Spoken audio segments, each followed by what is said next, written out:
Hi friends, ಎಲ್ಲರಿಗೂ ನಮಸ್ಕಾರ. Gagan cooking ಚಾನಲ್ಗೆ ಸ್ವಾಗತ.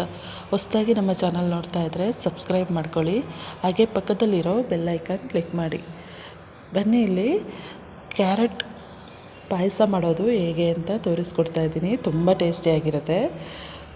ಹೇಗೆ ಮಾಡೋದು ಅಂತ ನೋಡ್ಕೊಳ್ಳೋಣ. ಹಾಗೆ ಇದು ಮಕ್ಕಳಿಗೆಲ್ಲ ಹೆಲ್ದಿ ರೆಸಿಪಿ ಕೂಡ. ಇದು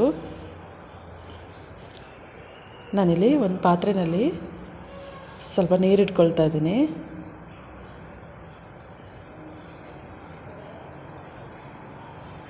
ಇದಕ್ಕೆ ನಾನು ತುರಿದಿರೋ ಕ್ಯಾರೆಟ್ನ ಹಾಕ್ಕೊಳ್ತಾ ಇದ್ದೀನಿ. ಒಂದು 4-5 ತುರಿದಿರೋ ಕ್ಯಾರೆಟ್ ಹಾಕ್ಕೊಳ್ತಾ ಇದ್ದೀನಿ. ಸ್ವಲ್ಪ ಬೇಯಿಸ್ಕೊಳ್ಬೇಕು, ಹಸಿ ವಾಸನೆ ಎಲ್ಲ ಹೋಗಬೇಕು, ಹಸಿ ಸ್ಮೆಲ್ಲೆಲ್ಲ ಹೋಗಬೇಕು, ಅಲ್ಲಿವರೆಗೂ ಬೇಯುತ್ತೆ ಇದು.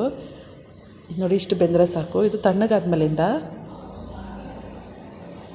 ಇದನ್ನು ಮಿಕ್ಸಿ ಜಾರ್ಗೆ ಹಾಕ್ಕೊಂಡು ಇದಕ್ಕೆ ಏಲಕ್ಕಿ ಪೌಡ್ರು, ಹಾಗೆ ಅದು ನಾವು ಅದನ್ನು ರುಬ್ಬೋದಕ್ಕೆ ಅದೇ ನೀರು ಹಾಕ್ಕೊಳ್ಬೇಕು, ಬೇಯಿಸಿರೋ ನೀರೇ ಹಾಕ್ಕೊಳ್ಬೇಕು. ಏಲಕ್ಕಿ ಪೌಡ್ರು ಹಾಗೆ ಗೋಡಂಬಿ ಇದೆಯಲ್ಲ, ಅದನ್ನು ಹಾಕ್ಕೊಂಡು ರುಬ್ಕೊಳ್ಬೇಕು. ಈಗ ಸ್ವಲ್ಪ ತುಪ್ಪ ಹಾಕ್ಕೊಳ್ಬೇಕು ಬಾಣಲೆಗೆ. ಅದೇ ಬಾಣಲೆಗೆ ನಾನು ಸ್ವಲ್ಪ ಇಲ್ಲಿ ತುಪ್ಪ ಹಾಕ್ಕೊಳ್ತಾ ಇದ್ದೀನಿ.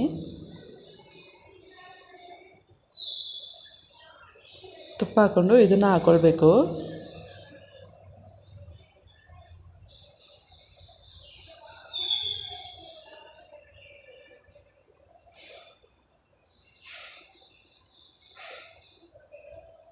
ನೋಡಿ, ಇದನ್ನು ಈ ರೀತಿ ಚೆನ್ನಾಗಿ ತಿರುತ್ತಾ ಇರಬೇಕು. ಇದಕ್ಕೆ ಸ್ವಲ್ಪ ಲೈಟಾಗಿ ಸಕ್ಕರೆ ಹಾಕಬೇಕು. ಕ್ಯಾರೆಟು ಸಿಹಿ ಇರೋದ್ರಿಂದ ನಾನು ಇಲ್ಲೊಂದು 3 ಸ್ಪೂನ್ ಆಗೋಷ್ಟು ಸಕ್ಕರೆ ಹಾಕ್ಕೊಳ್ತಾ ಇದ್ದೀನಿ. ಒಂದು 3-4 ಕ್ಯಾರೆಟ್ ತೊಗೊಂಡಿದ್ದೀನಿ ಅಷ್ಟೇ.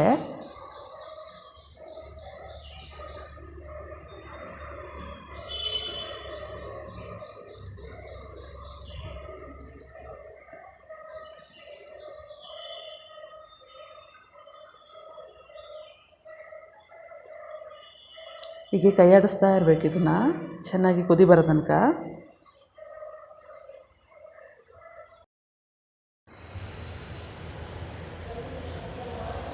ಫ್ರೆಂಡ್ಸ್, ಈ ರೆಸಿಪಿ ಮಕ್ಕಳಿಗೆಲ್ಲ ತುಂಬ ಇಷ್ಟ ಆಗುತ್ತೆ. ಹಾಗೆ ಮಕ್ಕಳಿಗೆಲ್ಲ ಹೆಲ್ದಿ ಫುಡ್ ಕೂಡ ಇದು. ಇದಕ್ಕೆ ನಾವು ತುಪ್ಪದಲ್ಲಿ ಒಗ್ಗರಣೆ ಕೊಟ್ಬಿಟ್ಟು ಡ್ರೈ ಫ್ರೂಟ್ಸ್ನ ಹಾಕ್ಕೊಳ್ಬೋದು, ಇಲ್ಲ ಹಾಗೇ ತಿನ್ಬೋದು. ತುಂಬ ಟೇಸ್ಟಿಯಾಗಿರುತ್ತೆ. ಡ್ರೈ ಫ್ರೂಟ್ಸ್ ಹಾಕಿದರೆ ಇನ್ನೂ ತುಂಬ ಚೆನ್ನಾಗಿರುತ್ತೆ.